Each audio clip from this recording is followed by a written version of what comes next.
무명한 자 같으나 유명한 자요, 죽은 자 같으나 보라 우리가 살아 있고, 징계를 받는 자 같으나 죽임을 당하지 아니하고, 근심하는 자 같으나 항상 기뻐하고, 가난한 자 같으나 많은 사람을 부요하게 하고, 아무것도 없는 자 같으나 모든 것을 가진 자로다.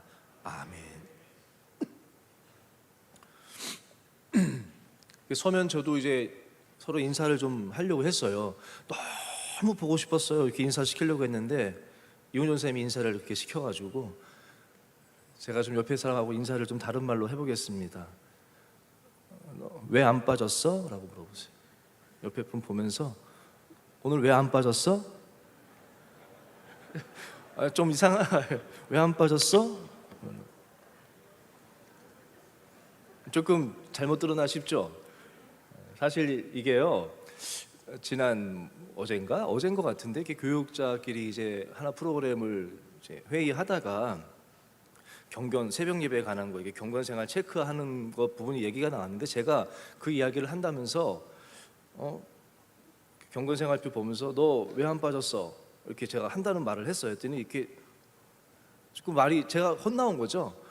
왜 안 나왔어? 라고 물어본다는 게 왜 안 빠졌어? 라고 물어본 걸로 된 거예요. 그랬더니 이렇게 막 킥킥대면서 웃더라고요. 제가 그냥 거기서 실수를 인정하지 않고 왜 웃냐고, 왜 안 빠졌어? 고 물어봐야 된다. 그냥 일단 질러놨어요. 그리고 생각하는 거죠.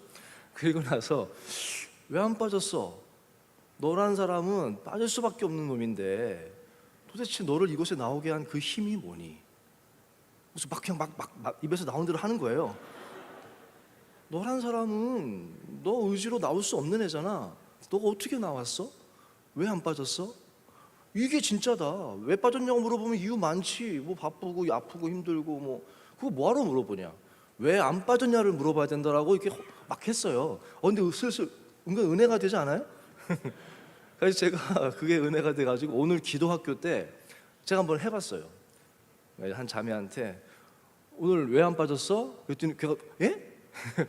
왜 안 빠졌어? 그러니까 예? 이런 거죠. 왜 안 빠졌냐고 그랬더니 목사님 저 한 번도 안 빠졌어요 지금까지. 그러니까 너 왜 한 번도 안 빠졌냐고. 그랬더니 또 어쩔 줄 몰라요. 그래서 또 옆에 사람한테도 물어보고 이렇게 했는데 저도 이제 생각해 봤어요. 왜 안 빠졌을까? 나란 사람은 제가 그 자매한테 그랬어요. 너 왜 한 번도 안 빠졌어? 너란 사람은 너 한 번도 안 빠질 애가 아니잖아. 너 어떻게 이렇게 새벽에 한 번도 안 빠질 수가 있어? 물어보다 보면 결국 답이 뭐냐면요, 하나님의 은혜입니다. 그게 답이더라고요. 하나님의 나를 포기하지 않으시는 그 사랑입니다. 내 힘이 아니라 하나님의 능력이, 하나님의 능력의 손이 나를 이것으로 여기까지 인도해 주셨습니다가 답이더라고요. 여러분도 제가 장난삼아 물어봤지만 그런 분들 많을 거예요. 빠질 이유 많을 텐데 왜 안 빠지셨어요? 뭐 여러 가지 이유가 있겠지만 또 그것도 물어보면 결국은 하나님의 은혜 아니겠습니까? 오늘 책계가 때 원로 목사님이 로마서 이렇게 읽으셨어요. 로마서 1장을 이렇게 쭉 읽으면서 인간이라는 것이 어떻게 죄로 빠지느냐를 이렇게 쭉 읽어주셨는데, 제가 그거 읽는 과정 가운데 계속 저에게 눈에 들어오는 것은, 한번 제가 찾아볼게요. 1장 24절 말씀, 여러분 한번 같이 보십시오. 같이 읽어봅시다. 시작. 그러므로 하나님께서 그들을 마음의 정욕대로 더러움에 내버려 주사 그들의 몸을, 또 26절입니다. 시작. 이 때문에 하나님께서 그들을 내버려 두셨으니 곧 그들의 여자들도 순리대로 쓸 것을 바꾸어 영리로 쓰며. 또 28절입니다. 함께 읽을게요. 또한 그들이 마음에 하나님 두기를 싫어하며 하나님께서 그들을 그 상실한 마음대로 내버려 두사. 그리고 이제 계속해서 요 읽을 때마다 그 뒤에는 우리의 이제 범죄하는 모습들, 점점 우리의 그 죄악된 본성들이 계속 나오는 거예요. 근데 저는 이 말씀을 쭉 읽어가는데 오늘 왜 세 구절을 읽었냐면은, 여러분 혹시 느끼셨어요? 반복되어지는 게 있어요. 뭐냐면 내버려 두사. 하나님이 그냥 우리 더러운 대로 내버려 두시니까 우리는 더 더러워지는 거예요. 하나님이 우리를 그 부끄러운 그대로 내버려 두니까 우리는 더 부끄럽고 정말 상상할 수 없는 부끄러운 곳으로 간다는 거예요. 우리가 이제 하나님을 싫어하니까 하나님이 끊임없이 우리에게 다가오시는데도 싫어하니까 그 마음 그대로 내버려 두시니까 죄악과 불의와 추악과 탐욕과 악의가 시기와 살인과 우리라는 사람은요, 내버려 두시면, 하나님이 내버려 두면 그렇게 갈 수밖에 없어요. 더 더러운 곳으로 가고, 더 부끄러운 자리로 나아가고, 더 죄악된 자리로 나아가는 것이 나예요. 그렇지 않습니까? 그런 우리를 이 자리에 오게 하시고 여기까지 인도해 주신 것은, 정말 바울이 고백한 대로 나의 나 된 것은 하나님의 은혜 아니겠습니까? 저는 그 은혜가, 그 하나님의 능력이 여러분의 삶 가운데 늘 함께 하시기를, 하나님이 우리를 내버려 두지 않으시기를. 아까도 그렇게 기도해서, 하나님 우리 내버려 두지 말라 달라고. 너무 오랜 시간 동안 예배의 자리 무뎌져서 우리 심령이 다 굳어 있습니다. 하나님 내버려 두시면 안 된다고. 성령님 다 깨뜨려 달라고. 부드러운 마음으로 바꿔달라고 찬양하면서 계속 그 기도를 드렸거든요. 하나님이 내버려 두시면 우리는 안 되는 자 아니겠습니까? 하나님의 은혜, 하나님의 능력. 그 로마서 1장, 이건 후반부고요. 앞에 전반부에는 또 말씀을 읽어보니까요, 또 계속해서 반복되어지는 게 있어요. 후반부에 이 내버려 둔 거의 마지막은요, 32절 보면은 그들이 이 같은 일을 행하는 자는 사형에 해당한다고. 결국은 내버려 두시면은 결국은 죽음이에요. 근데 이 전반부는 다릅니다. 여러분 한번 살펴보시면 그냥 제가 말씀, 세 단어가 반복이 돼요. 첫 번째는 뭐냐면 말미암아. 하나님으로 말미암아, 예수 그리스도로 말미암아, 복음으로 말미암아. 이 말미암아. 또 하나는 안에서, 복음 안에서, 주 안에서. 또 하나는 위하여, 내가 복음을 위하여 택정함을 받았나니 내가 주를 위하여 살기로. 이 세 개가 계속 반복돼요. 말미암아, 하나님의 은혜로 말미암아. 내가 이제는 은혜로 말미암아 구원받은 내가 이제는 주님 안에서, 다른 것이 아니라 주님 안에서 주님 바라보며 살아가고 하면서, 또 한 가지, 이제는 주를 위해서. 우리는 그냥 내버려 두면은 결국 사탄의 것이 되는 거예요. 물질의 소유가 되는 거예요. 세상의 소유가 돼서 점점 가는데, 오늘 새벽에 원로 목사님 말씀도 우리를 관리해야 된다면서 뭐라 하셨습니까? 우리를 하나님의 일에, 하나님께 우리를 드려야 된다. 우리의 모든 것을 하나님께 맡길 때 그가 너의 길을 지도하시리라. 우리를 하나님을 위하여 주 안에서 우리가 살아갈 때 그 결국은 뭐냐면 17절 이 마지막은요, 살리라. 믿음으로, 오직 의인은 믿음으로 말미암아 살리라 함과 같은 일. 두 개의 끝이 완전히 다르죠. 두 가지가 있습니다. 시작은 같지만 말미암아 안에서 위하여 살아갈 때는 그 끝은 살리라, 영원한 생명으로 이어지는 것이고, 내버려 두사 또 다가가는데도 또 뿌리치고 내버려 두사 하시면 결국은 사형에 해당한다고. 이 두 가지 길이 있더라고요. 그렇습니다. 생명의 길이 있고 사망의 길이 있는데, 제가 드리고 싶은 말은 이 생명의 길을 걸어가는 능력이, 힘이 우리에게는 없어요. 오직 예수 그리스도 안에 있는. 로마서는요 1장 말고도 계속 이게 반복돼요. 3장에서도 2장 3장에서 얘기하는 건 뭡니까? 결국 유대인이나 헬라인이나 다 의인은 없다. 율법 지키려고 열심히 해보지만 안 된다는, 의인은 없나니 하나도 없다. 또 로마서 7장에 보면은 선을 행하고자 하는 마음은 있지만 선을 행하는 것은 없다. 오호라 나는 곤고한 자로구나. 결국은 우리는 내버려 두면 그거라는, 우리 힘으로는 안 된다는, 마음은 있죠. 근데 능력은 없어. 행함은 없어. 내 안에 선을 행하기 원하는 나에게 악이 함께 있어. 근데 결과는 뭐냐면 내버려 두시면 오호라 나는 곤고한 자로다. 누가 나를 여기서 구원할까? 근데 그 다음에 나오는 구절 말씀이 뭡니까? 우리 주 예수 그리스도로 말미암아 감사하리로다. 그리스도 예수 안에 있는 생명의 성령의 법이 죄와 사망의 법에서 너를 해방하였습니다. 아멘. 우리의 능력은 내 안에 있는 것이 아니라 오직 주님께, 오직 하나님께 성령으로 말미암아 우리가 생명의 길을, 의의 길을 걸어가는 줄로 믿습니다. 이 세 가지 단어를 꼭 기억했으면 좋겠어요. 뭐라고요? 말미암아. 내가 누군지를 기억해야 되고, 그걸 알았으면 이제 주 안에 계속 거하셔야 돼요.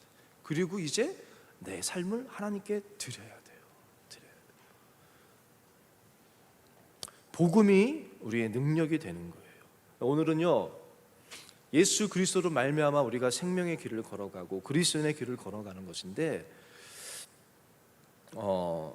그렇게 살아갈 수 있는데, 근데 이것이 쉽지 않잖아요, 사실. 그렇지 않습니까? 쉽지 않잖아요. 근데 그렇게 걸어가고 싶지만 많은 현실의 여러 가지 크고 작은 문제들이 있고, 현실의 상황이 있고, 답답한 것들이 있고, 그것들 때문에 이 길을 이렇게 걸어가기가 사실 쉽지 않거든요. 또 자꾸 이렇게 가게 되잖아요. 그래서 이렇게 우리가 믿음의 길을 잘 걸어가는데 도움이 되는, 어쩌면 근데 사실 이것도 그냥 머리에 지식을 하나 더 추가하는 걸지는 모르겠지만 도움이 되는 것을 하나 좀 전해드리려고 합니다. 그것은 뭐냐면 천국에 대한 소망이에요. 제가 오늘 여러분하고 좀 하나님 나라 이야기를 할 거예요. 근데 제가 지금까지도 하나님 나라에 대해서 계속 설교하지 않았습니까? 근데 제가 지난주에 저희 교구에 장례식이 3번 있었어요. 그래서 장례식 집례를 계속 했습니다.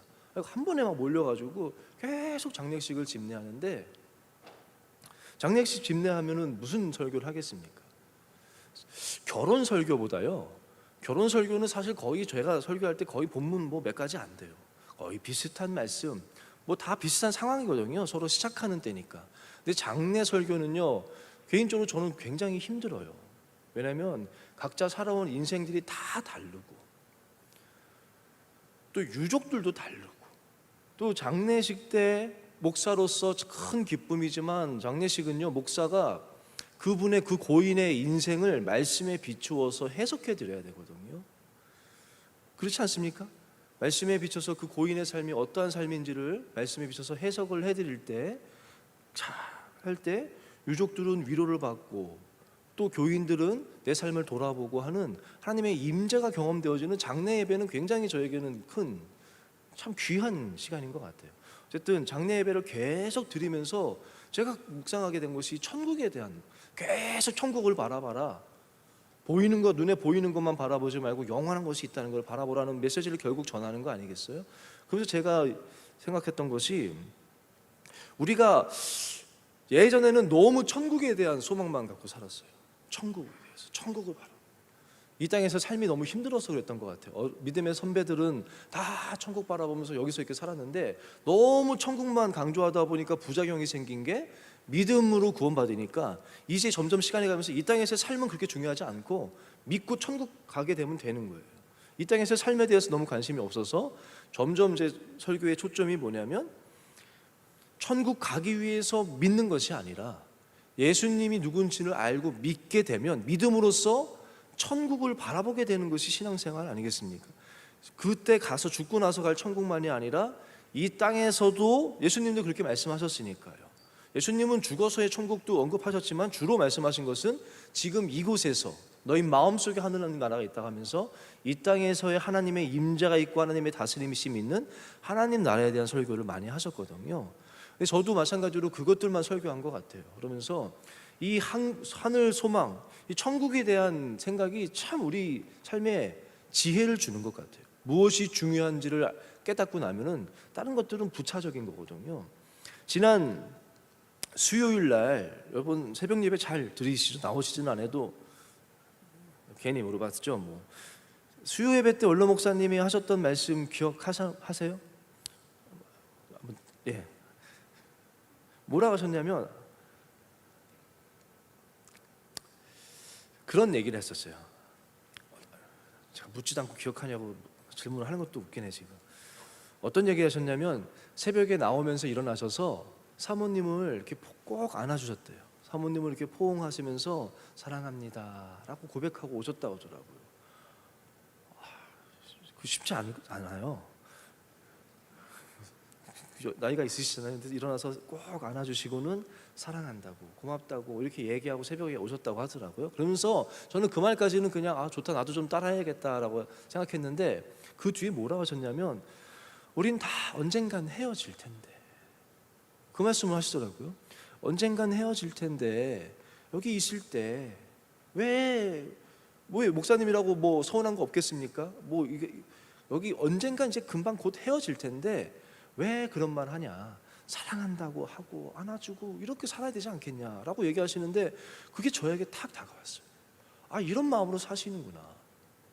언젠간 우리도 다 하나님의 부르심 받을 거예요. 언젠간 다 헤어지게 될 텐데 라는 그날을 생각하고 살면요, 여기서 조금 서운한 거, 조금 억울한 거, 조금 부족한 것이 그렇게 문제가 되지 않아요. 어제 금요 교육 때는 무슨 말씀을 또 해주셨냐면, 높은 아파트 고층에 사는 사람들은 모기가 없대네요. 맞아요? 고층 아파트 높은 데는 모기가 없답니다. 모기가 거기까지 못 올라간대요. 그래서 무슨 얘기를 하냐면, 우리가 이 땅에 사는데 여러 가지 크고 작은 문제들이 많은데 그거에 매여 살지 않는 법이 뭔지 아냐? 저 높은 데 가면은 그 모기 이런 잡다한 것들이, 우리 힘들게 하는 것들이 못 올라온다는 거예요. 그래서 인생에서 큰 기쁨을 갖고 살아야 된다. 큰 기쁨을 갖고 살면은 그냥 다른 것들은 쫓아오지 못한다는 거예요. 그래서 큰 기쁨이 뭡니까? 구원의 기쁨이다. 하나님이 나 같은 자를 구원해 주신 그 기쁨을 갖고 살아가면, 그 감격을 계속 가지고 기억하며 살아가면 다른 것들은 다 하찮게 보이고 그것들이 나에게 오지 못한다라고 말씀하셨어요. 그게 참 와닿았어요. 두 가지를 이번 주에 얘기하셨어요. 구원의 감격, 그 큰 기쁨을 가지고 살아가면 이 땅에 나를 괴롭히는 걱정과 근심이 거기까지 오질 못한다. 또 언젠간 헤어질 텐데, 언젠간 주님 앞에 설 텐데, 언젠간 나의 창조주 앞에 설 텐데, 언젠간 나의 심판자 앞에 설 텐데, 그 천국을 바라보고 살면은 이 땅의 것들, 부차적인 것들은 중요하지 않다. 정말 중요한 것이 뭔지를 알면은 이 땅에서 감사하면서 사랑하면서 살아갈 수 있다 라는 두 가지 말씀을 해주셨어요.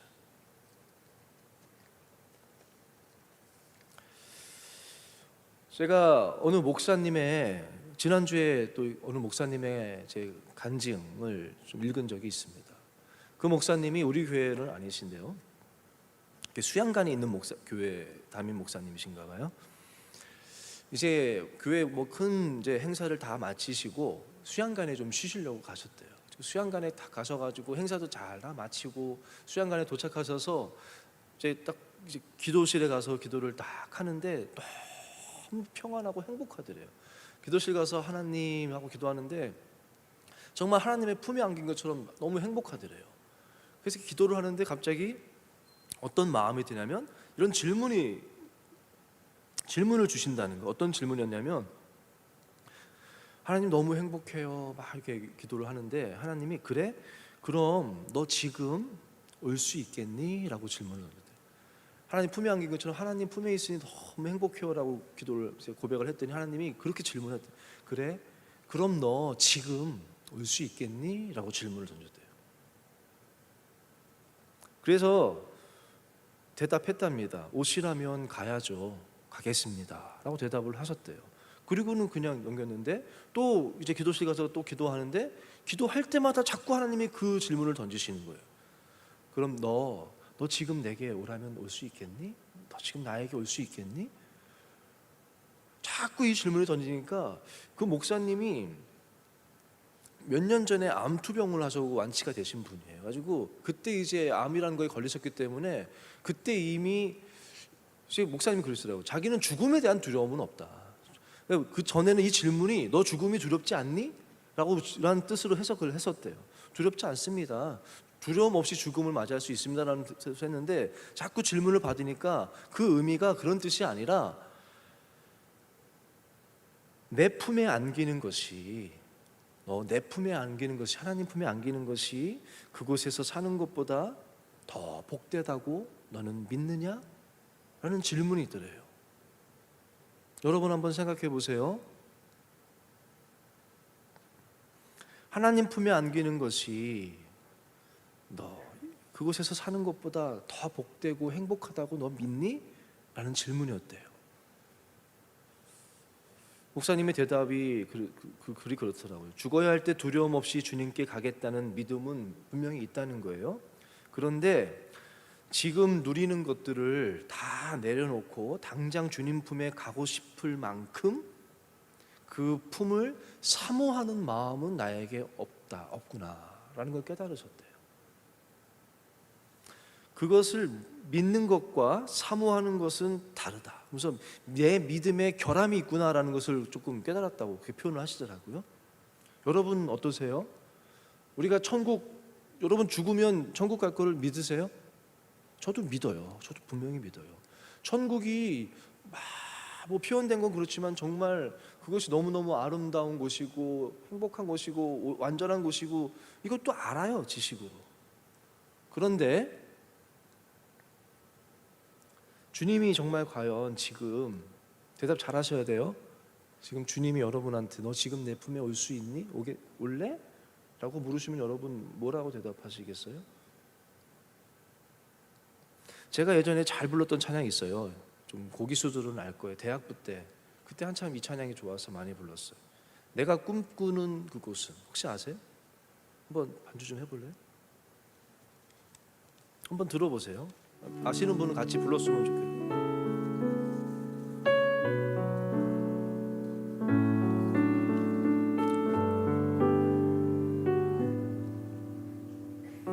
내가 꿈꾸는 그곳은 내가 꿈꾸는 그곳은 나의 님이 계신 곳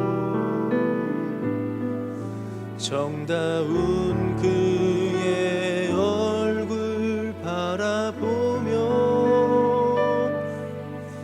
마음껏 미소 지을 거야. 2절 내가 꿈꾸는 그곳은 내가 꿈꾸는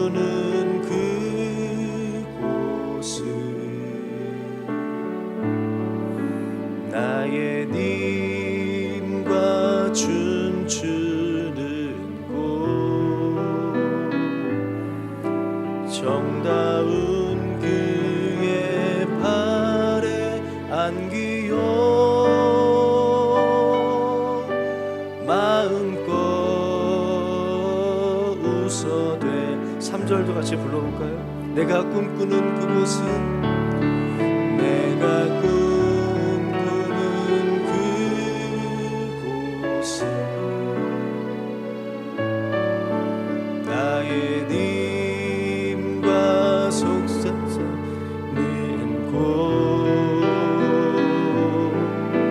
정다운 그의 손을 잡고 밤새 노래할 거야. 나의 사랑하는 님이여 나를 놓지 마오. 사랑하는 님이여 나의 귀에 속삭여 주오. 나를 가장 사랑하여 모든 것을 내려놓은 나의 사랑하는 님이여. 이런 가사의 곡이에요. 기억나시죠?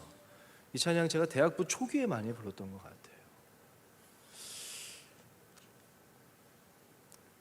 제가 이제 아파서 기도원에서 좀 혼자 있는 시간대 이 찬양을 접하고 굉장히 많이 울면서 불렀던 것 같아요. 주님 만나고 막 기쁠 때. 그 대학부 때도 많이 불렀어요. 이 가사 어디에도 내가 꿈꾸는 그곳은 뭐 좋은 직장, 뭐 나의 뭐 같이 있는 뭐 그런 거 하나도 없어요. 딱 내가 꿈꾸는 곳은 딱 한 가지야. 뭡니까? 나의 님, 나의 신랑, 내 주님이 계시고 주님 바라보고 주님, 이거 한 가지 아니었습니까? 이렇게 고백을 했거든요. 근데 막상 내가 그게 꿈꾸는 곳이라고 이렇게 했는데 막상 저도 이렇게 묵상을 해보니까 하나님이 정말 지금 부르신다면 내가 뭐라고 대답을 할까? 저는 솔직히 어떻게 대답할 수밖에 없었냐면, 주님 조금만 더 있다가 가고 싶다. 뭐 여러 가지 뭐 핑계도 있겠죠. 뭐 조금 제대로 살아보고 싶기도 하고, 목사로서, 주의 종으로서. 또 아쉬움도 있고요. 아쉬움도 있고. 지금 생활이 참 좋거든요. 아내도 있고 은규도 있고 또 여러분들하고 함께 이렇게 하는 시간들도 전 너무너무 행복하거든요.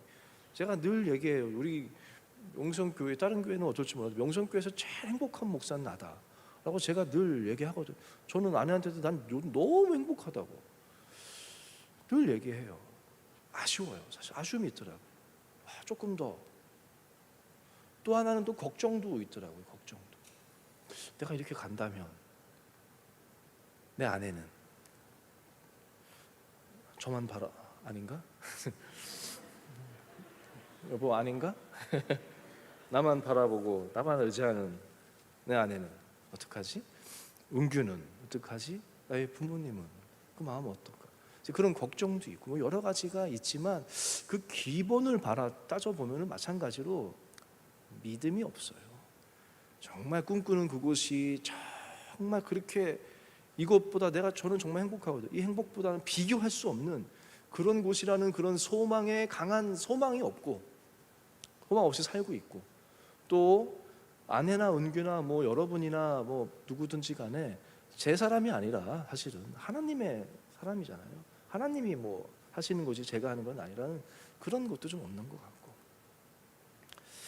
아무튼 제가 느낀 것은 그 소망 없이 내가 살고 있구나. 소망 없이, 천국 소망. 이 천국 소망이 예전 믿음의 선배들을 순교의 신앙을 지킬 수 있었던 힘이 되었던 강력한 능력이거든요. 이 천국 소망이라는 것은 강력한 능력이에요. 근데 이것을 우리는 다 잃어버리고 그냥 살고 있는 건 아닌가라는 마음이 들더라고요. 성경 인물 가운데 이런 정말 주님이 부르실 때 가고 싶다고 그렇게 고백하고 살았던 사람이 있어요. 누군지 혹시 아세요? 바울입니다. 빌립보서 1장 20절에서 25절 말씀 보면요, 제가 부탁했거든요. 뭐 다 그냥 개역개정으로 읽어도 의미를 다 알 수 있겠지만 조금 공동 번역으로 제가 부탁을 했어요. 이게 제가 번역본을 다 보니까 이게 조금 잘 이해되게끔 썼더라고요. 제가 한 절, 여러분이 한 절 이렇게 교독해 볼까요? 나의 간절한 기대와 희망은 내가 무슨 일에나 부끄러움을 당하지 않고 늘 그러했듯이 지금도 큰 용기를 가지고 살든지 죽든지 나의 생활을 통틀어 그리스도의 영광을 드러내는 것입니다.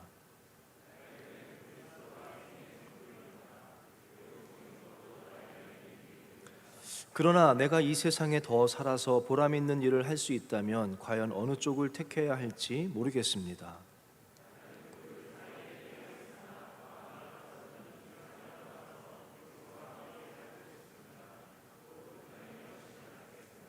그러나 여러분을 위해서는 내가 이 세상에 더 살아 있어야 하겠습니다. 이런 확신이 섰기 때문에 나는 살아남아서 여전히 여러분과 함께 지내게 되리라고 생각합니다. 그렇게 되면 나는 여러분의 믿음을 발전시켜주고 기쁨을 더해줄 수 있을 것입니다. 바울은 지금 이제 빌립보서는 감옥에서 쓴 편지거든요. 1차 투옥 때 쓴 글입니다. 이제 1차 투옥을 한 3년 정도 감옥에 있다가 다시 자유의 몸이 돼서 몇 년 동안 또 활동을 하고 다시 2차 투옥이 돼서 그때는 자유의 몸이 되지 않고 순교하게 되거든요. 오늘 이 확신처럼 이제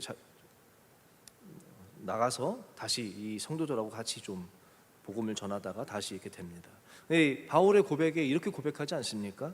나에게는 그리스도가 생의 전부입니다. 나에게는 그리스도가 생의 전부이기 때문에 살든지 죽든지 내 안에 있는 분이 그리스도이기 때문에 내가 살든지 죽든지 어느 것도 다 나에게는 상관없다. 그리스도를 위해서 사는 것이고, 그러나 죽는 것도 나에게 이득이 된다 그러고, 근데 이 세상에 살아서 또 보람 있는 일을, 복음 전하는 일이 너무 또 귀한 일이니까 그걸 할 수 있다면 또 이것도 귀한 일이고, 이 둘 사이에 꼈는데 내 진심은 여기서도 너무 좋다는 거예요. 이 복음 전하는 것도 너무 귀하다. 그리고 주님께 가는 것도 너무 나는 귀하다. 이 둘 사이에 꼈는데 뭘 선택해야 될지 모르겠는데 진짜 내 마음은 하나님께 주님 품에 가고 싶다는 거예요. 이 세상을 떠나서 그리스도와 함께 살고 싶은 것이 진짜 제 마음입니다. 그런데 여러분을 위해서는 제가 이곳에 있는 게 낫겠다. 기도하는 가운데 그런 마음이 든다는, 이 확신이 내게 있기 때문에 하나님이 나의 생명을 연장시켜 주겠구나 라는 그런 글을 쓰는 거예요. 그래서 곧 뵐 것 뭐 다시 만날 수 있을 것 같다. 하지만 어쨌든 나는 살든지 죽든지 다 그리스도를 위해서 사는 인생이기 때문에 다 유익하다, 상관없다라는 옥에서 죽음을 앞두고, 사실은 죽을지 모르는 상황에서 쓴 편지거든요. 바울의 이 고백은 정말 진심으로 한 고백 아니겠습니까? 그리고 이러한 고백을 한 삶이었기 때문인지 바울의 인생은 정말 사도로서 이 땅 가운데 힘있게 살 수 있었고, 사명을 감당하면서 그런 정말 가치 있는 인생을 살았던 것이 바울의 삶 아니겠습니까? 또 한 명의 사람은 아브라함일 거예요. 저는 그런 생각은 살짝 해봤어요. 제가 그때 아까도 잠깐 그때 이 찬양 많이 불렀다고 했는데, 그 예전에는요 막 아프고 결혼도 안 했고 외롭고 막 힘들고 막 이럴 때는, 물론 막 그래서 그건 안 해요. 그런 적도 있지만 주님 만나고 너무 좋았거든요. 내가 주님을 인격적으로 만나고 너무 행복할 때는, 그때는 그런 고백을 조금 저도 했던 것 같아요. 저는 정말 주님 지금 부르셔도 좋다고. 그때는 사실 사는 게 좀 힘들었거든요. 아파서 그런지. 저는 혼자, 바울도 혹시 제가 그러면 안 될 것 같긴 한데, 바울도 힘들지 않겠습니까? 사는 게, 복음 전하는 게 너무 기쁘고 할지 모르지만 육체적으로는 너무 힘든 삶을 살았으니까, 나 이제 너무 좋지만 이것도 내려놓고 그냥 빨리 주님께 가고 싶다는 고백인가? 혹시 그런 생각 조금 해봤는데, 아브라함은 그렇지 않잖아요. 아브라함은 이 땅에서도 굉장히 부유하고 참 많은 복을 받게 살았는데, 아브라함은 히브리서 말씀 보면 뭐라고 고백하냐면, 나는 더 나은 본향을 사모하며 산다라고 고백합니다. 이 땅의 것을, 그래서 집을 짓고 막 잘 살려고 하지 않습니다. 얼마든지 땅을 사서 집을 짓고 이 땅에서 잘 살 수 있지만 그냥 끝까지 아브라함은 텐트 치고 살았어요. 왜냐? 이 땅은 왔다가 그냥 가는 나그네고, 진짜 여기는 아무리 좋아봐야 이건 별거고, 진짜 좋은 것은 저 본향, 그 천국이 진짜 내 본향이기 때문에 그것을 난 사모하며 산다라고 아브라함은 그렇게 고백하거든요. 그런 고백을 했던 아브라함이었기에 하나님의 벗이라는 칭호를 받으면서 정말 믿음의 조상으로서 그때는 복된 삶을, 이 땅에서도 그 천국을 소망한다고요. 빨리 데려가달라고 빨리 가고 싶다고 해서 이 땅에서 여러분 혹시 오해하지 마세요. 그런 건 아니에요. 천국을 소망할수록 이 땅에서 더 가치 있게 살아요. 더 사랑하면서 더 열심히 최선을 다해서 살아가는 것이 천국을 소망하는 거 아니겠어요? 아브라함의 인생이 그러지 않았습니까? 천국을 소망하면서 이 땅에서 복이 되면서 복의 근원으로서 잘 살았던 것이 아브라함의 삶입니다. 저는 아브라함의 고백이, 사도 바울의 고백이 저와 여러분의 고백이 됐으면 좋겠어요. 저는 말씀 묵상하면서, 근데 저도 사실은 이게 와닿지가 않더라고요. 천국, 영생, 이게 잘 와닿지가 않더라고요. 너무 멀게만 여러분들은 더 하겠죠.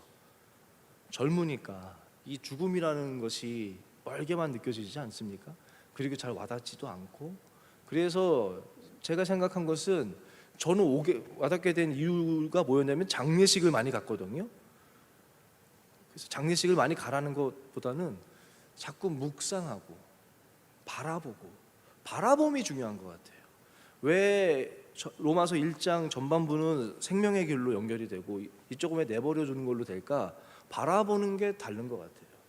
1장 전반부에서는 하나님을 바라보고 살아가니까 주님으로 말미암아 주님의 은혜가 붙잡아주고 주님 안에 있게 되고 주를 위해서 살아가게 되는 것이고, 주님을 바라보지 않고 자꾸 등 돌리고 계속 이쪽으로 가려고 하니까 내버려 둔다는 것이 그런 쪽으로 계속 가는 거 아니겠습니까? 가지고 바라보는 것을, 여러분이 천국을 자꾸 소망하시고 바라보시고 살아갈 때, 원로 목사님처럼 언젠가는 그 마음으로 살아갈 때 우리 삶 가운데 힘이 있고 그리스도인의 길을 걸어갈 수 있을 거라고 제가 생각이 돼요. 오늘 제가 그렇게 살았던 한 분을 좀 소개해드리고 싶어요. 여러분은 잘 모르죠. 바울과 아브라함은 너무너무 유명한 자지만 이분은 무명한 한 작은 여인이에요. 사실은 오늘 새끼가 여러분 나오신 분들 많을 텐데 새끼가 간증 여러분 들으셨죠?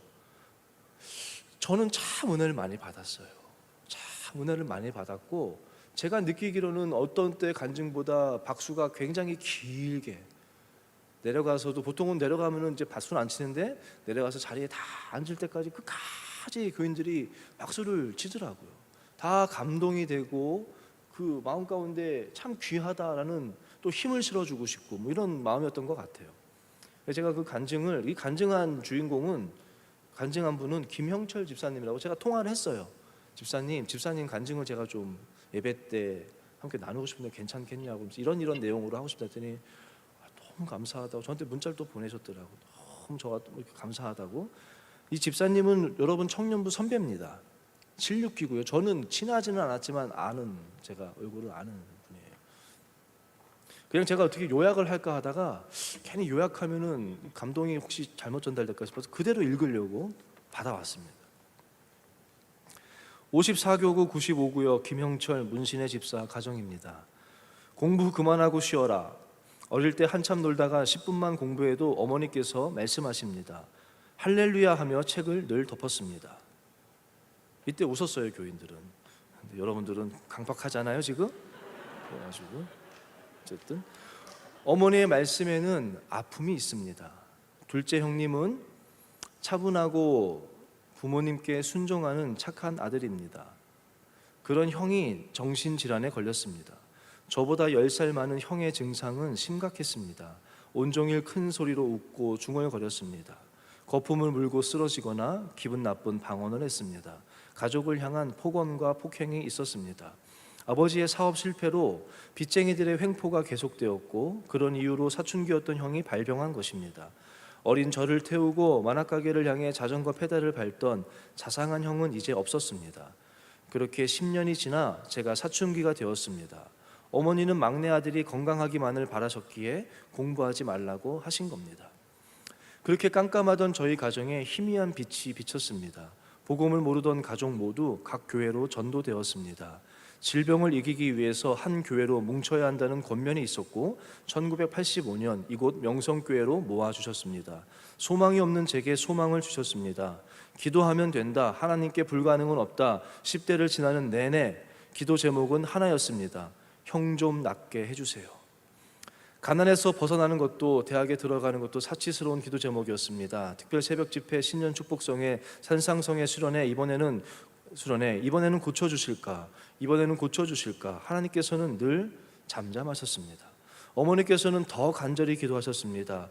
파출부와 집안일을 병행하며 자정에 주무셔도 새벽에는 어김없이 교회에 가셨습니다. 짧은 4시간을 기도로 웅크린 채 주무셨습니다. 그렇게 열심히 기도했는데 상황은 더 나빠졌습니다. 어머니는 연로하셔서 그나마 하시던 일을 못하시고 아버지마저 뇌경색으로 몸의 반을 못쓰게 되셨습니다.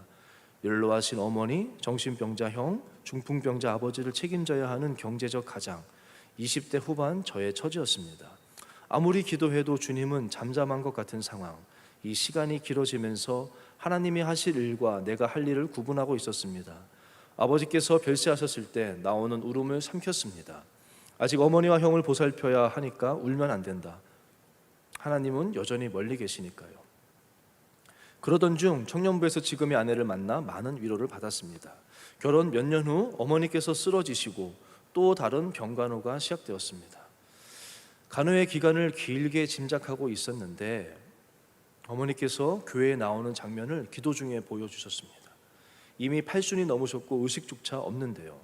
설마 했던 그 약속은 실상이 되어 건강을 회복하셨습니다.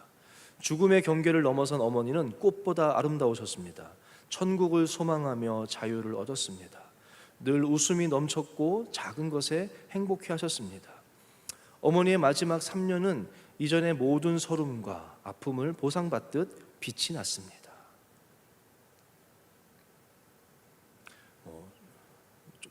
어느 날 돌아보니 형은 예전에 착한 형이 되어 있었습니다. 아직 왜곡된 기억과 환청이 있고 내가 정해놓은 완치의 기준에 도달하지 않았을 뿐 이미 심각한 증상이 없어졌습니다. 결혼 생활에도 많은 결실을 주셨습니다. 일마다 열매가 없어 주님은 침묵하신 것 같았지만 믿음의 아내와 보석 같은 자녀들이 둘러 있었습니다. 주 안에서 주의 아름다움을 찬양하라. 삼남매 주안이 주와 주찬의 이름입니다. 이 시간을 통해서 늘 채우려고 했던 저에게 비우라고 내 힘을 빼고 주님을 의지하며 살라고 말씀하신 것 같습니다. 기도하던 어머니를 생각합니다. 집은 망하고 빚쟁이들에게 머리채를 잡히며 남의 집 식모로 아들은 병들었고 길에서 늘 굽신거리던 비천한 여인, 그녀를 불쌍히 여기셔서 명성교회로 불러주시고 복을 주셨습니다. 내 눈에는 더딘 것 같았으나 주님은 항상 일하고 계셨습니다. 형이 나오면 우리도 하나님과 성도들 앞에서 간증할 수 있지 않겠느냐며 한평생 소박한 복을 구하신 어머니, 저는 부족하여 의심하였지만 어머니는 달랐습니다. 흔들림 없이 오직 주님만 의지하신 믿음의 어머니가 저의 첫 간증의 주인공입니다. 희미한 빛으로 알았던 그 빛은 새로운 길을 비춰주며 모든 저주를 태우는 강력한 빛이었습니다. 전에 고통받던 자들에게 흑암이 없으며 스불론과 납달리 땅을 영화롭게 하시리라. 모든 이야기의 참된 주인공이신 주님을 찬양합니다 라는 간증이었어요. 여러 가지를 나눌 수 있겠지만 저는 이 찬양이 어떤 부분이 굉장히 은혜가 됐냐면요, 제가 오늘 설교를 이제 이걸 준비하고 있었잖아요. 제가 아까 장례 설교 얘기하면서 고인의 삶을 어떻게 말씀에 비춰서 해석하냐가 중요하다라고 했는데, 저는 이 아들의 자기 간증의 주인공은 어머니라는 거예요. 인생 살면서 여러 가지 간증, 사업도 하고 계시고 어떤 회사 이사로도 계시고 하는데 자기 간증의 주인공은 이 어머니라는 거예요. 그래서 이 어머니의 인생을 해석했잖아요. 본인의 믿음으로 해석했는데 뭐라고 해석을 했냐면, 기도하던 어머니를 생각합니다. 저는 이게 길에서 늘 굽신거리던 비천한 여인, 이게 이제 어머니, 어떻게 보면 우리가요 삶을요 해석하는 게 중요해요. 근데 뭘 가지고 해석하냐가 중요해요. 만약에 건강이라는 기준을 가지고 이 어머니의 인생을, 이 가정의 인생을 해석했다면 이 가정은 완전히 망한 가정이죠. 물질이라는 거, 물질이라는 걸로 해석했다면 어머니의 인생은 완전히 그냥 진짜 비천한 인생인 것이죠. 끝까지. 또 뭐가 있을까요? 명예라고 해석했으면 늘 사람들 앞에서 파출부하면서 굽신거려야 됐던, 빚쟁이 앞에서 굽신거렸던 이 어머니의 삶은 세상에서 가장 비천한 인생이겠죠. 근데 이 아드님은 어떤 기준으로 해석을 했냐면 믿음, 하나님 보시기에 이 기준으로 해석을 너무너무 잘하신 거예요. 저는 그 말이 생각이 났어요. 오늘 본문 말씀이 뭡니까? 봐도 바울이 뭐라면, 우리는 이 믿음의 길을 걸어가는 우리는 무명한 자 같으나 유명한 자다. 이 어머니의 이름도 저는 지금도 몰라요. 아드님이 밝히지 않으셨어요. 이 어머니의 이름은 아무도 몰라요. 누구도 기억해 주지 않아요. 이 땅에서 너무나도 무명한, 아무도 기억해 주지 않을 그런 인생이었을지 모르지만 저는 확신하기는 하늘에서는요 유명한 분이셨을 거예요. 하나님이 늘 바라보시며 이 상황에서도 믿음 잃지 않고 엎드려서 웅크려서 기도하시면서 주무시던 그 모습을 보면서 하나님이 욥이 떠올랐어요. 막 그 자랑스러워하셨던 그 하나님, 욥을 봐라, 욥 봤어? 막 아마 하나님은 봤어? 오늘도 기도하는 나를 향한 이 귀한 딸을 봤냐고 막 자랑하시고 천국에서는 유명한 인생이었다고 저는 믿어요. 3년의 인생, 어머니가 그 천국을, 거의 죽음의 경계를 넘고 나서 보이셨던 삶, 꽃보다 아름다운 인생. 어머니의 그 표현도 너무 전 좋아요. 어머니를 뭐라고 표현합니까? 비천하고 이거를 세상의 기준일지 모르지만 어머니의 인생은 이 세상에서 꽃보다 아름다운 인생이었고 그 누구보다 무엇보다 빛나는 인생이었다고 해석하지 않습니까?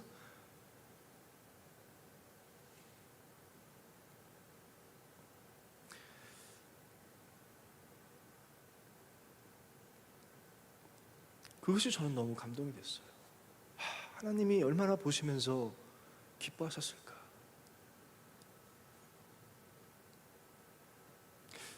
저한테 스스로 질문을 해봤어요. 기도실에서 나는 어떨까? 하늘에서 나는 좀 내 이름이 조금 알려졌을까? 여러분 이름은 어떨 것 같습니까? 저는 아까도 얘기했지만 그때는 제 혼자 생각이에요. 뭐 교만이라고 생각할지 모르겠지만 제 혼자 그냥 이렇게 생각해봤어요. 어쩌면 내가 유망주가 아니었을까? 제 이름이 유망주가 있다 봐라. 그래서 전에 제가 얘기했잖아요. 어떤 순간에 떠올라면 크리스마스, 제가 잊지 못하는 제 인생의 크리스마스. 아무도 없는 기도원 찬바닥에서 주님과 나만 둘만 있었던 그 크리스마스. 주님과만 보내고 싶다라고. 다 필요 없다. 그때 막 하나님이 막 기뻐했을 것 같아요. 저기 봐, 저기 봐. 저 태능에 저 산 쪽에 있는 애 봐. 하면서 유망주가 떠오릅니다. 막 이러면서 한때 유망주였는데 그때는 아무도 저 몰라요. 영성교회 청년부에서 저 이름 아는 사람은 김할 목사 한 명밖에 없었을 거예요. 병들었던 저 김할 목사님도 뭐 저 생각도 못했겠죠. 아무도 몰라주는 무명한 자였을지 모르지만 그때는 어쩌면 하늘에서는 기대하면서 봤을지 몰라요. 지금은 제 이름 아는 사람이 꽤 많아요. 근데 하늘에서는 잊혀져가는 한때 그런 애가 막 그런 두려움이 있더라고요. 무엇이 중요합니까? 말씀 준비하면서 전 요즘에 원주 수양관 자주 갔거든요. 여러분들은 원주 수양관 가면 어디 가세요? 기도굴 가시겠죠. 당연히 기도굴 가시고 또 기도굴 가시고 아시겠죠. 저도 기도굴도 가고 저는 또 한 군데 가는 데가 어디가 있냐면 그 묘지가 있습니다. 무덤 아시죠? 모르세요? 골로 목사님 어머니 아버님도 계시고 우리 교회 이제 장로님 이제 소천하신 장로님들 또 뭐 목사님 가운데 몇 분 계시고 그 무덤이 있어요. 거기를 한 번씩 들러요. 가끔 거기 들르면은 마음이 좀 달라지잖아요. 쭉 보면은 그 묘비에 이제 다 성경 구절이 하나씩 다 달라요. 그래서 그걸 보면서 자녀들이 이렇게 하나씩 뭐 새겨놓은 글들이 있거든요. 그걸 보면은 보면서 내 마음도 좀 다시 되잡게 되고 그런 걸 위해서 거기 한 바퀴 이렇게 돌고 오거든요. 그래서 기도도 한번 하고 내 인생도 보고. 근데 오늘 말씀 준비하면서 제가 그때 그런 거 보면서 생각했어요. 나는 나중에 내가 죽으면 내 묘비에다가 어떤 말씀을 새길까? 내 아들이 아마 내가 큰일을 해가겠고 반드시 이거 새기려나? 어떤 게 새겨지면 좋을까? 나라는 사람에 대해서 한 단어로 한 줄로 이름을 뭘 새기면 뭐라고 새겨질까? 어떻게 새겨지면 좋을까? 이런 생각을 많이 했거든요. 나는 어떤 사람으로 기억이 될까? 가서 이제 저도 한 분 한 분 기억하면서 이렇게 떠오르는 게 있잖아요. 나는 어떤 사람으로 기억이 될까라고 생각했어요. 근데 말씀 준비하면서 뭐 꼭 기억돼야 되나? 라는 생각이 들더라고요. 여러분들한테 내가 꼭 여러분들 저를 뭐로 기억하실 거예요? 그렇게 생각하다가 근데 뭐 내가 굳이 꼭 뭐 기억돼야 되나? 그것 누구한테 기억돼야 되냐가 중요하잖아요. 누구에게? 여러분들이 암만 저 기억하면 뭐예요? 하나님한테 기억돼야지. 무명한 자 같으나 유명한 자다라는 그 삶이 사도 바울의 그 삶이 그거예요. 하나님이 기억하시는 삶이다. 그런 마음이 들었어요. 우리가 사람은 남아서 이름을 호랑이는 죽어서 가죽을 남기고 사람은 죽어서 이름을 남긴다고 하는데 이 땅에 이름 남기는 게 뭐가 중요하겠습니까? 그거 뭐 그렇게 중요하겠어요? 하늘의 이름이 남아야죠. 이 땅에서 기억되는 게 뭐가 그렇게 중요하겠어요? 이 땅에서 하나님으로 말미암아 하나님 자녀가 됐으니까 주님 안에서 내게 주어진 일 감사하고 사랑하고 하나님 사랑하고 이웃 사랑하고 최선을 다해서 살다가 주님 보시기에 주님 앞에 기억되어지는 인생, 그것이 참 복된 인생이 아닐까. 그 인생이 무명하나 유명한 자고 오늘 본문에서 말씀하는 것처럼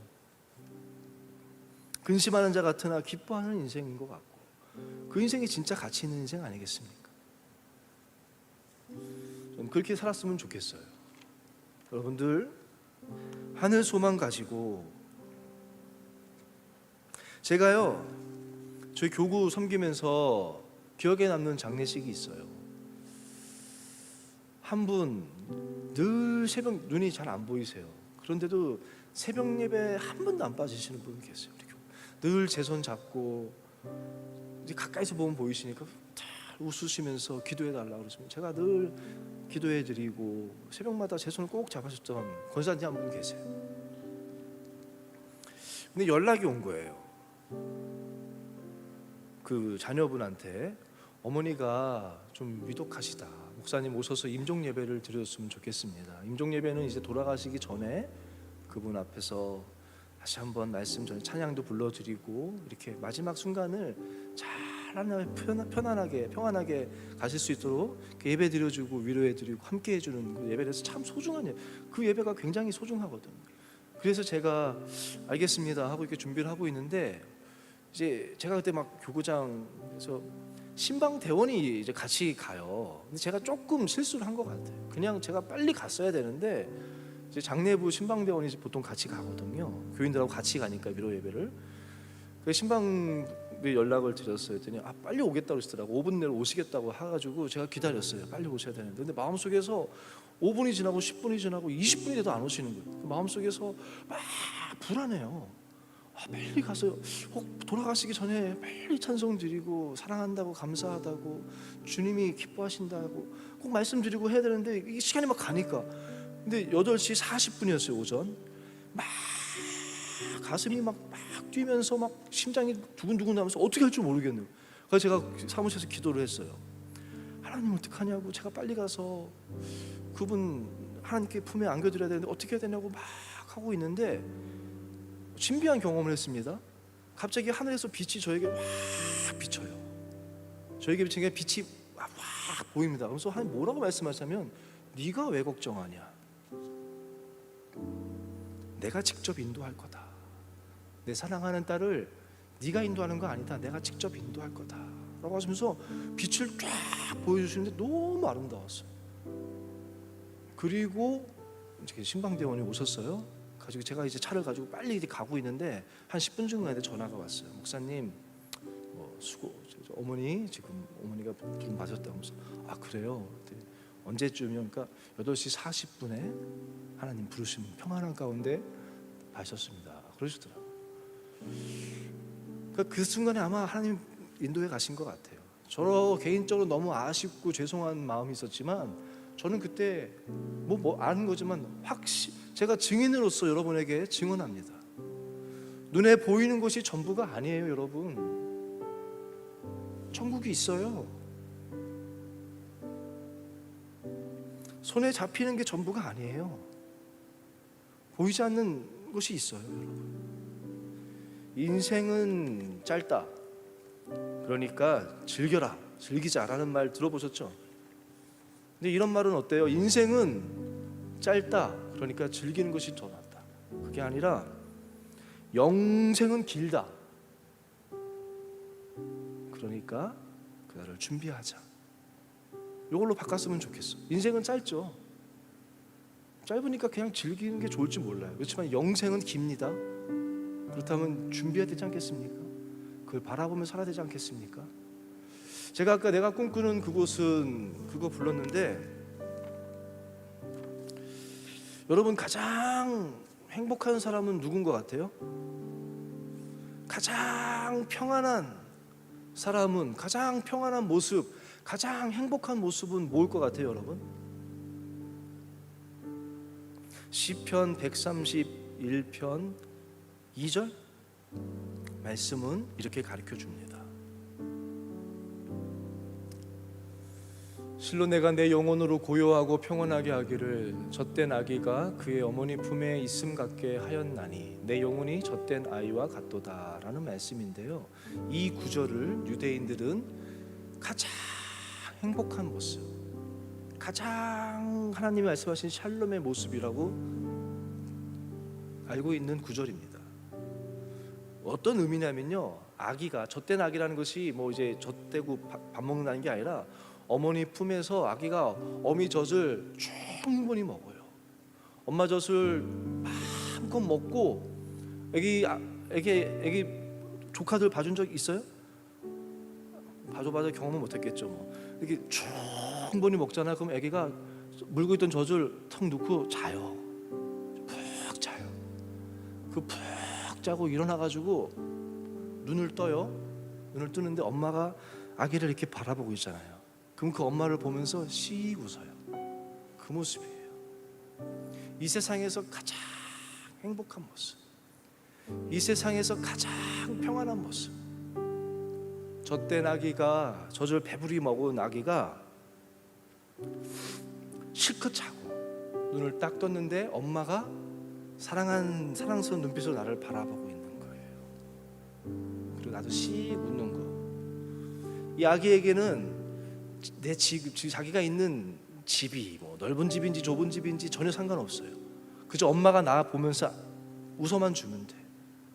우리 집이 가난한 집인지 부자인지 아기는 상관없어요. 그냥 엄마만, 내가 지금 엄마하고만 있으면 돼. 그러면 모든 것이 다 해결되는 거예요. 모든 것이 평안한 거예요. 근데 이제 인간의 육신의 부모는 잠깐이겠죠. 아기가 자라면 그게 다가 아니잖아요. 그렇지만 우리 하늘 아버지는요, 그 안에 모든 것이 있어요. 내가 꿈꾸는 그곳에서 그래서 그것만 나온 것 같아요. 그렇지 않겠습니까? 눈 떴는데 주님이 나를 바라보고 계신다면, 바라보면서 사랑의 눈빛으로 나를 바라보시고 씩 웃고 계신다면 뭐가 더 필요하겠습니까? 그 하나님이 나를 먹이실 것이고 지켜주실 것이고 인도해 주실 것이고, 그것이 가장 복된 삶 아니겠습니까? 그 주님 바라보며 삽시다. 말미암아 주 안에서 주를 위하여. 그 삶이 그런 삶인 것 같아요. 하늘 소망 가지고 살아가셔서 이 땅에서 정말 행복하게, 능력 있게 생명의 길로 걸어가는 우리 뉴송, 우리 청년부 됐으면 좋겠습니다. 함께 찬양하겠습니다. 바울이 고백했던 고백이죠. 내 안에 사는 이가 예수 그리스도시기 때문에 나의 죽음도 유익합니다. 주님이 나의 왕 되셔서 나를 다스리시고 지키시고 보호하시고, 그 주님 나의 노래고 나의 생명입니다라는 그 고백, 우리 함께 찬양하기 원합니다.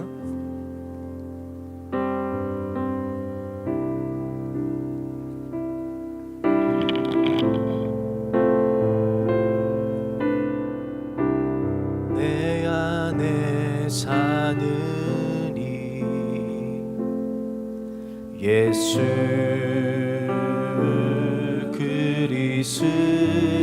그리스도니 나의 죽음도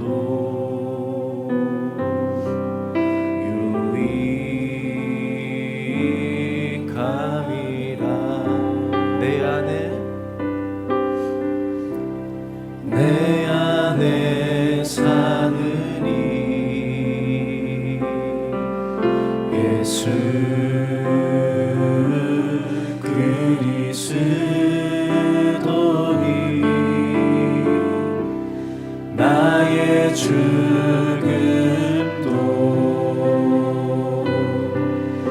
유익함이라.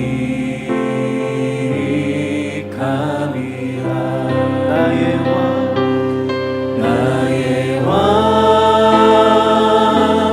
내 노래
가사를 생각하시면서 한번 나의 만족과 유익을 위해 가지려 했던 찬양, 한번 우리 가사를 생각하면서 찬양하도록 하겠습니다.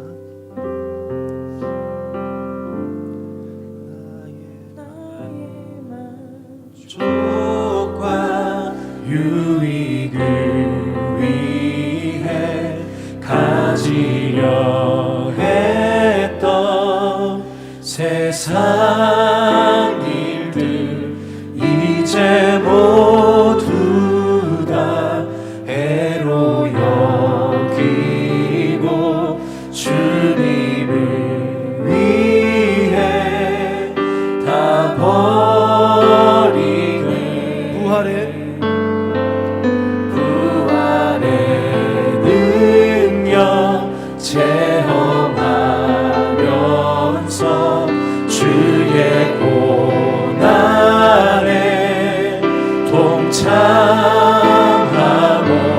주의 죽으심 오늘 받아서 그의 생명에 참여하네. 내 안에 가장 귀한 것 주님을 알미라. 모든 것 되시며 의와 기쁨 되신 주 사랑합니다. 내 안에 가장 귀한 것 주님을 알미라. 모든 것 되시며 의와 기쁨 되신 주 사랑합니다. 고백합시다. 내 안에 가장 귀한 것, 내 안에 가장 귀한 것 주님을 알미라. 모든 것 되시며 의와 기쁨 되신 주 사랑합니다. 우리 가슴에 손을 얹고 진실되게 한번 더 고백합시다. 내 안에 가장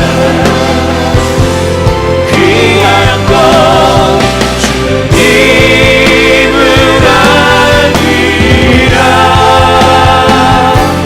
모든 것 되시며 의와 기쁨 되신 주 사랑합니다.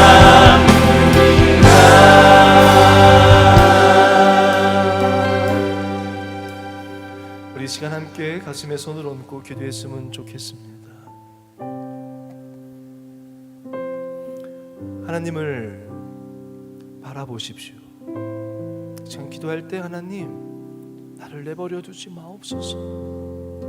하나님, 나를 내버려 두지 마옵소서.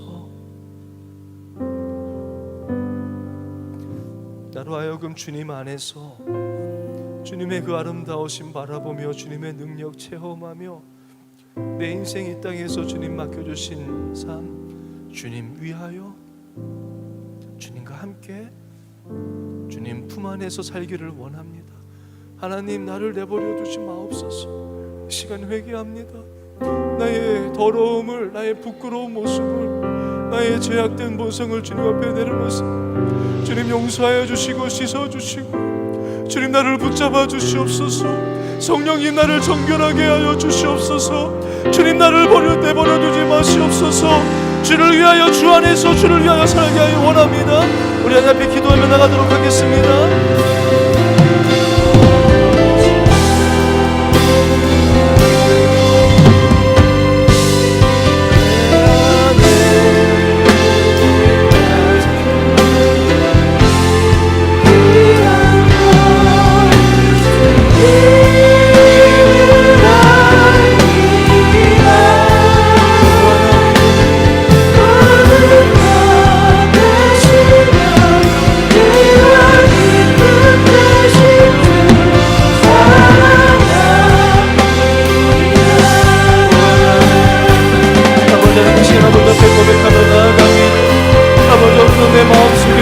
가운데 많은 것들을 쳐버렸습니다.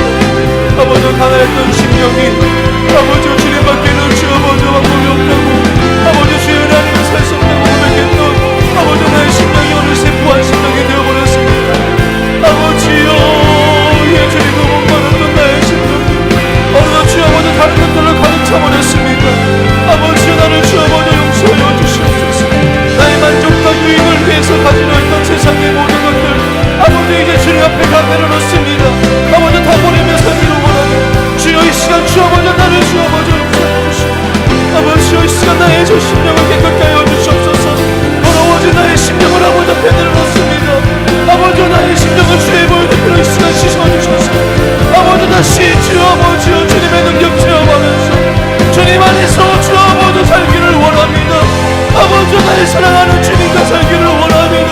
아버지 내 안에 가장 귀한 것 주님을 아는 것입니다. 주님과 함께 동행하는 것입니다. 주님을 함께 섬기는 것입니다. 죄를 감당하는 것입니다. 주님을 사랑하는 것입니다. 아버지여 이 나라의 방향이 바뀌기를 원합니다. 아버지 나의 눈이 다시 주님을 향하게 하여 주시옵소서. 주를 위하여 살게 하여 원합니다. 주여 나의 추함을 주여 먼저 용서해 주시고 아버지여 나의 더러움을 나의 부끄러움을 가려워 주시옵소서.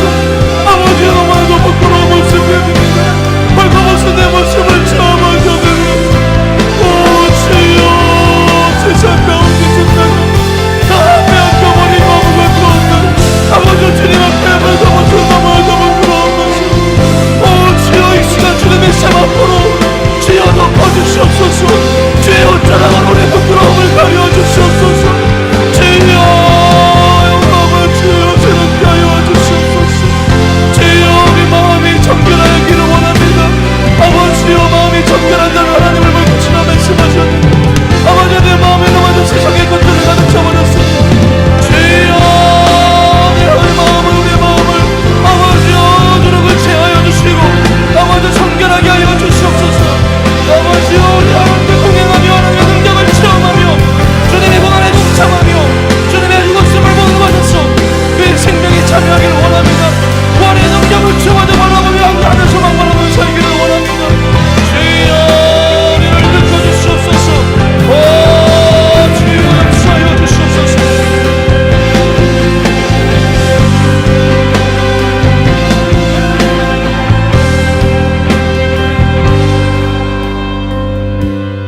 내 안에 가장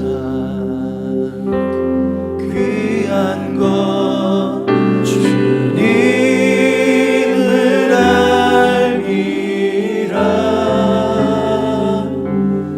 모든 것 되시며 의와 기쁨 되신 주 사랑합니다.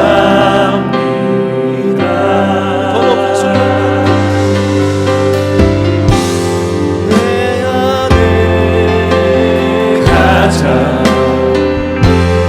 귀한 것 주님을 알기라. 모든 것 되시며 의와 기쁨 되신 주 사랑합니다. 우리 다시 한번 마지막으로 고백합시다. 내 안에 가장 귀한 곳 가장 귀한 것 주님을 알기라. 모든 것 되시며 의와 기쁨 되신 주 사랑합니다.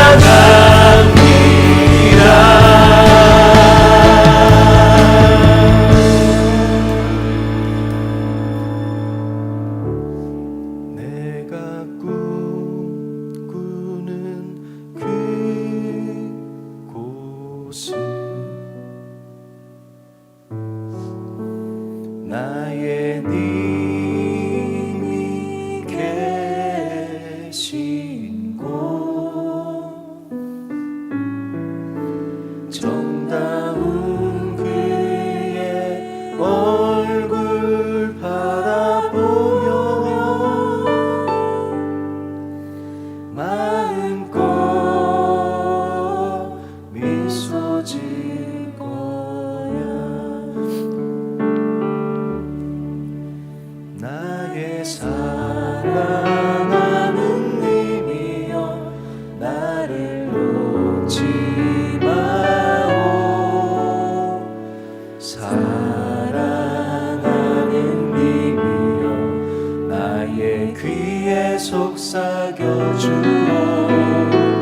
나를 가장 사랑하여 모든 것을 내어주신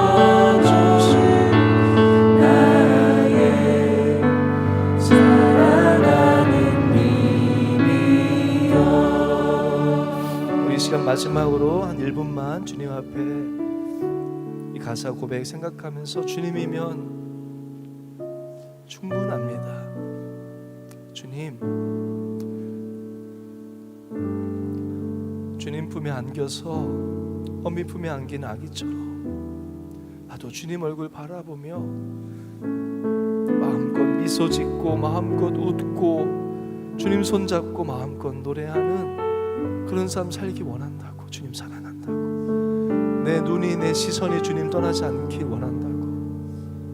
이 시간 한번 1분 정도만 주님 앞에 다시 한번 사랑의 고백을 합시다.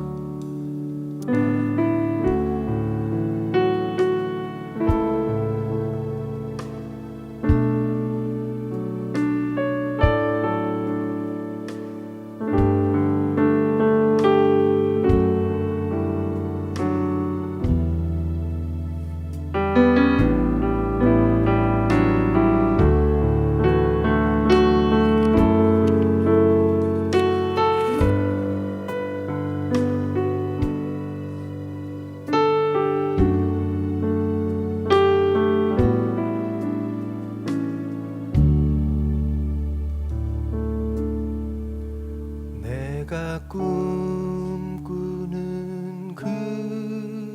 그곳은 나의 님과 춤추는 곳. 함께 찬양할까요? 정다운 그의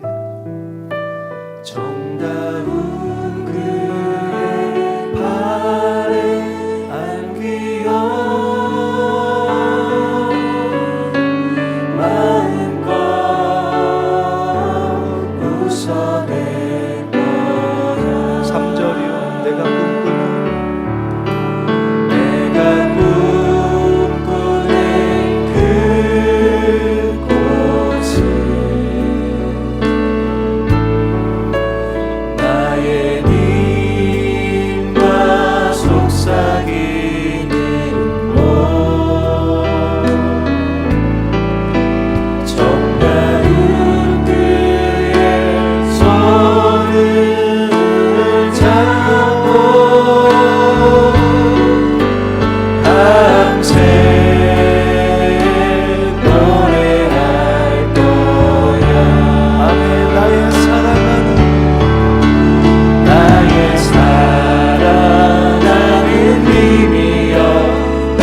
마지막으로 나의 사랑하는 님이여 나를 놓지 마오.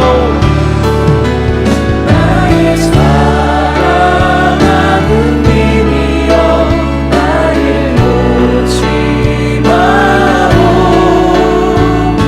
사랑 나의 입술에 꿀 같은 당신, 입술에 꿀 같은 당신, 당신의 그 사랑, 당신의 그 사랑 안에서 나를 녹여주오. 나의 사랑하는 님이여. 주님 우리를 놓지 마옵소서. 나를 이대로 내버려 두지 마시고 평생 주님 품 안에서 주님과 함께 웃고 노래하고 미소 짓고 또 주를 위해서 주님의 부활의 능력 체험하면서 이 땅에서 맡겨진 사명 감당하며 하나님 잘 섬기고 사랑하고 이웃 사랑하고 복음 위에 살아가는 저희들 되게 해 주옵소서. 오늘 1교구 8팀 그 팀 고백을 주님께서 기쁘게 흠양하심을 감사합니다. 주님이 저 팀의 주인 되어 주시고 팀원들 한 명 한 명의 주인 되어 주셔서 늘 팀 가운데 하나님 나라 임하여 주시고 갈 길 다 가도록 저들과 동행하여 주시옵소서. 예배를 섬긴 모든 이들 위해 주님께서 귀한 것으로 갚아주시길 바라고 원하오며 예수님의 이름으로 기도합니다. 아멘. 이제는 우리 주 예수 그리스도의 은혜와 하늘 하나님 아버지의 그 크신 무한하신 영원하신 사랑과 성령님의 깨닫게 하시고 감화하시고 교통하심이 세상에서 기억되는 것이 아니라 세상에서는 무명할지라도 하나님께 기억되어지는 하늘에서 유명한 그런 삶을 살기를 원하는 우리 뉴송의 모든 이들 위해 이제로부터 영원까지 함께 하시기를 간절히 축원하옵나이다. 아멘.